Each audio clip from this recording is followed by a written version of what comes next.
तो guys and girls, स्वागत है आपका एक और न्यू वीडियो में। और आज हम VHS सीरीज को आगे बढ़ाते हुए इसके 5th पार्ट को कवर करेंगे, जिसका नाम है VHS 99। अब अगर आपने पिछला पार्ट देखा था तो इसके नाम में 99 क्यों है वो आप जानते ही होंगे। इसकी सारी टेप्स 1999 की हैं। इसके मेकर्स के बारे में मैं आपको सेगमेंट के साथ ही बताता चलूंगा। और अब चलिए चलते हैं जल्दी से टेप्स की ओर।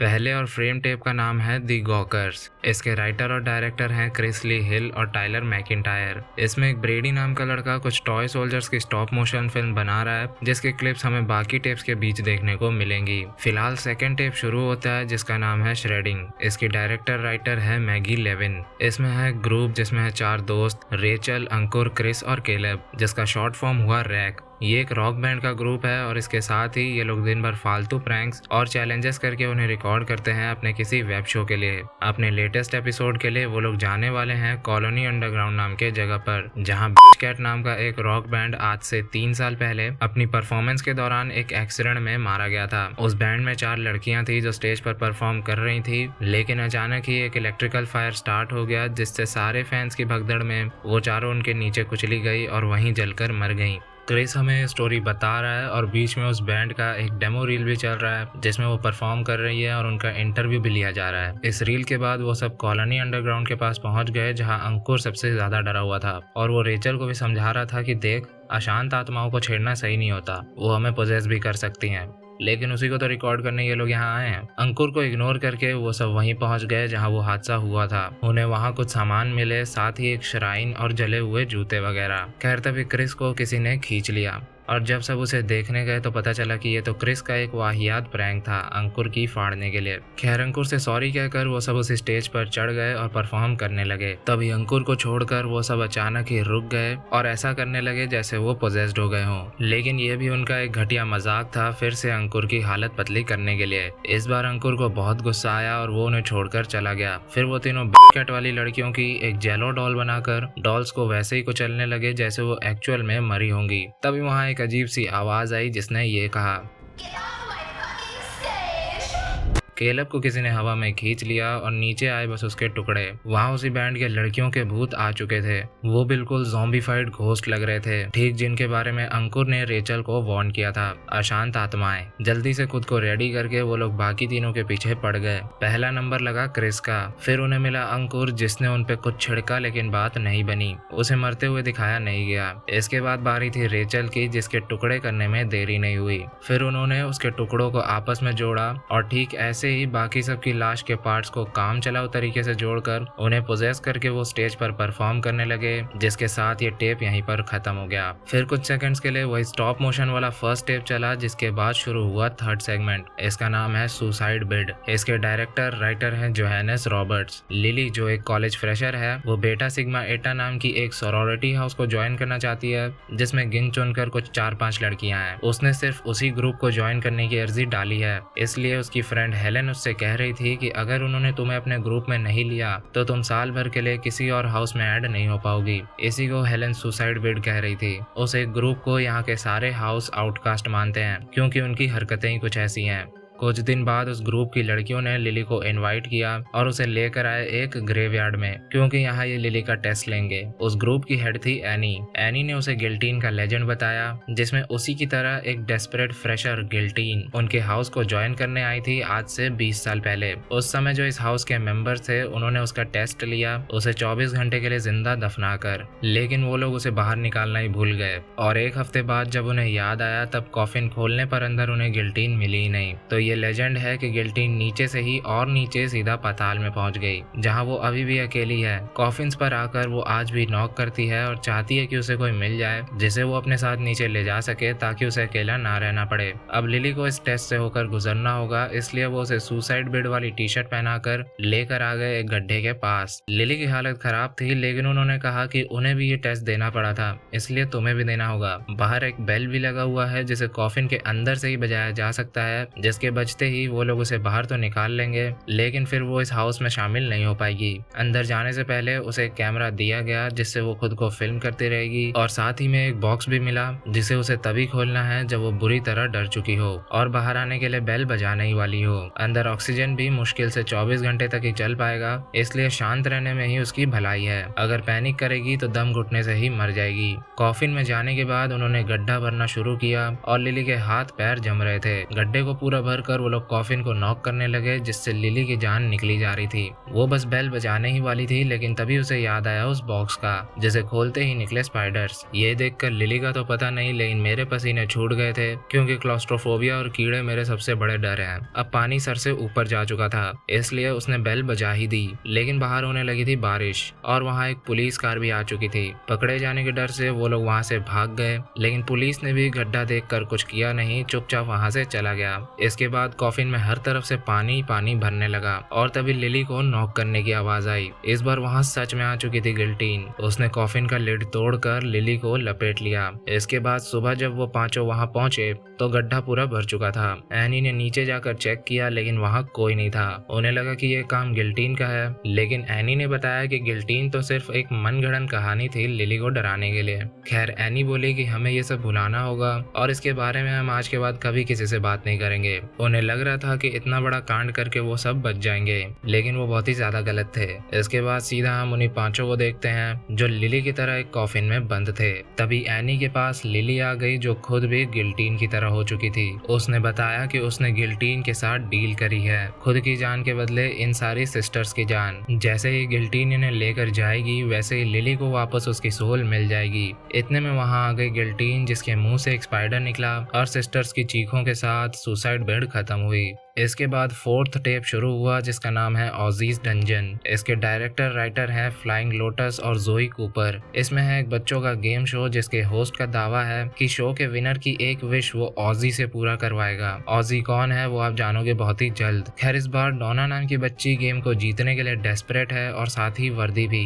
डेस्परेट इसलिए क्योंकि उसे यह गेम जीतकर अपनी फैमिली को गरीबी से बाहर निकालना है, और वर्दी इसलिए क्योंकि वो अब तक सारे चैलेंजेस जीतकर आखिरी चैलेंज तक पहुंच गई है। होस्ट ने उन्हें आखिरी गेम के रूल्स बताए, जिसके बाद चैलेंज शुरू हुआ। अब इसमें डोना लीड में थी, लेकिन गेम के बीच में ही उसके राइवल ने गलती से डोना का पैर ही तोड़ दिया, और उससे बड़ी गलती कर रहा है होस्ट, क्योंकि वो गेम को रोक ही नहीं रहा है। ऐसा करना उसे बहुत ही ज्यादा भारी पड़ा, क्योंकि आज गेम बंद होने के बहुत सालों बाद वो डोना के फैमिली के कैद में है। डोना की मॉम डेबरा ने उसे बताया कि उसने और डोना के डैड मार्कस ने मिलकर डोना को गेम जीतने के लिए तैयार किया था, और डोना का एक फिल्म स्टार बनने का सपना था जो अब कभी पूरा नहीं हो पाएगा, सिर्फ इस वजह से वो परमानेंटली हैंडीकैप हो चुकी थी। खैर, होस्ट ने उसे कहा कि हम भी बजट पर चलते हैं, हम हर बच्चे को नहीं जिता सकते, और वैसे भी तुमने अग्रीमेंट साइन तो किया था ना। लेकिन डेबरा अग्रीमेंट जैसी चीजें काफी पीछे छोड़ आई है, इसलिए अब वो उसी के शो के गेम से उसे टॉर्चर करने वाली है। उसके बेटे ब्रैंडन ने उसे बहुत टॉर्चर किया, और फिर बारी थी कैच दैट मीट वाले गेम की, जिसमें मुंह से मीट कैच करना था, लेकिन मीट था सड़ा हुआ, जिसे कैच ना कर पाने पर डेबरा ने जबरदस्ती मीट को उसके मुंह में ठूस दिया और होस्ट ने उल्टी कर दी। इसके बाद उन्होंने उसे उसके शो की सस्ती कॉपी को खेलने को कहा, जिसे मार्कस ने बड़ी मेहनत से बनाया था। उसे 1 मिनट का टाइम मिला और वो अधमरी हालत में गेम खेलने घुस गया। इस बार सच में उसमें बहुत गंदी और घिनौनी चीजें थी। खैर, वो समय से बाहर तो आ गया, लेकिन यहाँ डेबरा जो कहेगी वही होगा। उसके मुताबिक वो कुछ सेकंड्स लेट था, इसलिए इसकी सजा उसे मिलेगी। अब इससे पहले वो उसे जान से मारती, होस्ट बोल उठा कि वो उनकी एक विश ऑजी से पूरा करवा सकता है। पहले तो उन्हें मजाक लगा, लेकिन वो उन्हें ऑजी के पास ले जाने का दावा किया। ये सुनकर उसके साथ सब उस गेम के रियल सेट वाली जगह पर पहुंच गए। वहाँ सेट के पीछे से वो लोग एक गुफा से होते हुए अंदर जाते जा रहे थे। अंदर उन्हें मिली एक प्रेग्नेंट लेडी जो डोना की विश पूरी करेगी। डोना ने उसके कान में अपना विश बोल दिया, और तभी वहाँ का माहौल बदल गया। अचानक उस लेडी का पेट फाड़कर एक डीमन निकला, जिसका नाम है ऑजी। उसने होस्ट के साथ मार्कस, डेबरा और ब्रैंडन के चेहरे पर कुछ गिरा दिया, जिससे सब जलकर मर गए। टेप खत्म हुआ डोना को हंसते हुए दिखाकर, मतलब डोना ने ये विश होस्ट और फैमिली से परेशान होकर मांगी थी। फर्स्ट टेप में ब्रेडी अपने बड़े भाई डिलन के कैमरा से वीडियोस बना रहा था, तो डिलन ने उससे अपना कैमरा छीन लिया और अपने कमरे में खुद को फिल्म करने लगा, कुछ पिकअप लाइंस प्रैक्टिस करते हुए। इसके बाद उसके दोस्त मार्क ने डिलीवरी बॉय के साथ प्रैंक किया। फिर कर्ट और बोनर के साथ मिलकर उन्होंने बाहर जाकर मस्ती करी, और स्केटिंग करते हुए बोनर ने गिरकर एक हाथ तुड़वा लिया। उसकी पट्टी वगैरह करवा कर वो वापस डिलन के घर आए, जिसके सामने वाले घर पर हाल ही में एक लड़की सैंड्रा शिफ्ट हुई थी, जिसे देखकर ना जाने इनके मन में कितने अरमान जाग रहे थे। यहाँ पर हमें पता चला कि ब्रेडी को वो अपने ग्रुप में इंक्लूड नहीं करते, क्योंकि उनके हिसाब से वो एक लूजर है। खैर, तभी डिलीवरी बॉय ने वहां आकर उनका व्यू ब्लॉक कर दिया। सैंड्रा ने मंगवाया था एक कंप्यूटर। खैर, रात को उसके घर के बाहर उन्हें कुछ स्कल्पचर्स दिखे, जिसे देखकर उन्हें लग रहा था कि सैंड्रा यूरोपियन है। खैर, खिड़की पर वो ज्यादा दृश्य देख पाते उससे पहले सैंड्रा ने पर्दे लगा लिए। अगले दिन उन्होंने देखा कि ब्रेडी नीचे रोलर स्केटिंग कर रहा है, जिसमें वो थोड़ा लड़खड़ा रहा था। इसे देखकर सैंड्रा ने उसकी मदद की, यहाँ तक कि वो उसे अपने घर ले गई। लूजर तो हीरो निकला जी। वापस आकर उसने बताया कि उसने सैंड्रा से दोस्ती कर ली और कल उसे उसके लिए वेबकैम लगाने फिर से जाना है। अपने दोस्तों के मुंह से ब्रेडी की तारीफ सुनकर डिलन की बहुत बुरी किलस गई।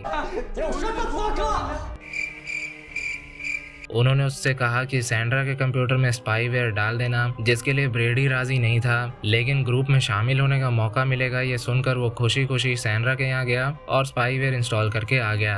अब अपने कंप्यूटर से वो सैंड्रा के कैमरा की लाइव फीड देख पाएंगे। सैंड्रा को अनड्रेस होता देख ब्रेडी वहाँ से चला गया, लेकिन बाकी सब टेक्नोलॉजी की इतनी तारीफ कर रहे थे जितनी एलोन मस्क ने नहीं की होगी कभी। वेल, इतने में सैंड्रा ने अपना स्कैल्प उखाड़ा, जिसके नीचे से निकले दुनिया भर के सांप। ये देखकर उन्हें ये सब CGI लगा, लेकिन ऐसा नहीं था। सैंड्रा ने उनके रूम की खिड़की तोड़कर पहले कर्ट को लपेटा, फिर मार्क को, जिस बीच ब्रेडी ने उससे माफी मांगी, लेकिन उसने अपनी घूर मात्र से ब्रेडी को पत्थर बना दिया और साथ ही डिलन को भी। कैमरा में देखते हुए वो पास आती जा रही थी और इसी के साथ ये टेप हो गई खत्म। अब ये लौंडे किसी भी लड़की को देखकर नहीं पिघलेंगे। फिफ्थ और लास्ट टेप का नाम है टू हेल एंड बैक। इसके राइटर और डायरेक्टर हैं जोसेफ और वेनेसा विंटर। इस टेप में है दो बेस्ट फ्रेंड नेट और ट्रॉय का रोल किया है जोसेफ विंटर ने, जो इस टेप के डायरेक्टर हैं। ये दोनों आए हैं एक रिचुअल रिकॉर्ड करने। इस रिचुअल में कुछ विचेस अपने लॉर्ड ऊकबॉन को एक लेडी कर्स्टन के बॉडी में समन करेंगी, क्योंकि आज न्यू ईयर की रात है और आज ठीक 12 बजे हेल और अर्थ के बीच की दीवार सबसे वीक होगी, इसलिए डीमन को बुलाना आसान रहेगा।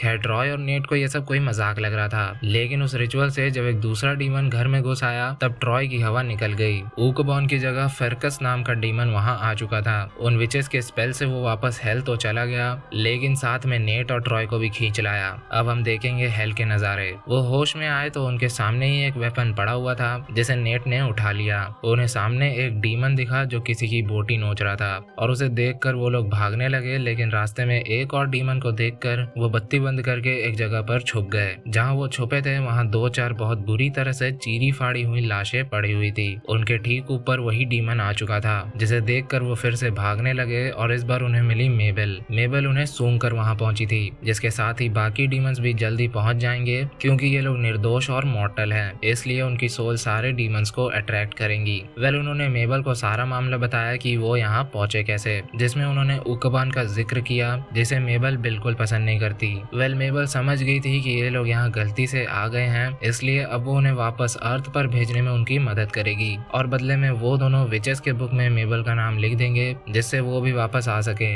क्योंकि मेबल भी एक डैम्ड सोल है, वो भी यहाँ फंसी हुई है। मेबल उन्हें लेकर जाने लगी ऊकबॉन के पास, लेकिन वो काफी तेजी से आगे भाग रही थी, जिस वजह से ट्रॉय 2 ट्रैप से तो बच गया, लेकिन तीसरे से नहीं बच पाया। मेबल एक लाश को खाने में लगी हुई थी, तो उन्होंने उसे मदद करने की धमकी दी, तो वो भड़क गई, क्योंकि इन्हें मेबल से इस तरह बात करने का कोई हक नहीं। इसके पास भी सुपर पावर्स है, जिनसे वो चाहे तो इन्हें यहीं मार सकती है। खैर, समय कम है, क्योंकि ऊकबॉन धरती पर समन हो रहा है, तो उन्हें जल्दी करना होगा, इसलिए वो सब आगे बढ़ गए। इस बार वो फिर से पीछे रह गए और उनका सामना हो रहा था तरह तरह के डीमन से। तभी उन्हें फिर से मेबल मिली और उसने डीमंस को चारा डालकर ट्रॉय के हाथ से ट्रैप हटा दिया और इसके बाद वो कुछ गुफाओं से होते हुए पहुंच गए ऊकबॉन के अड्डे पर। ऊकबॉन के गार्ड्स ने उन पे हमला किया, लेकिन ट्रॉय ने 2-3 को संभाल लिया और एक आखिरी गार्ड को नेट ने मार दिया। मेबल भी उनके साथ आती, लेकिन उसे एक डीमन ने दबोच लिया। नेट और ट्रॉय ऊकबॉन के पेट में घुसकर धरती पर आ गए, लेकिन एक गड़बड़ हो गई। नेट की सोल कर्स्टन के अंदर आ चुकी थी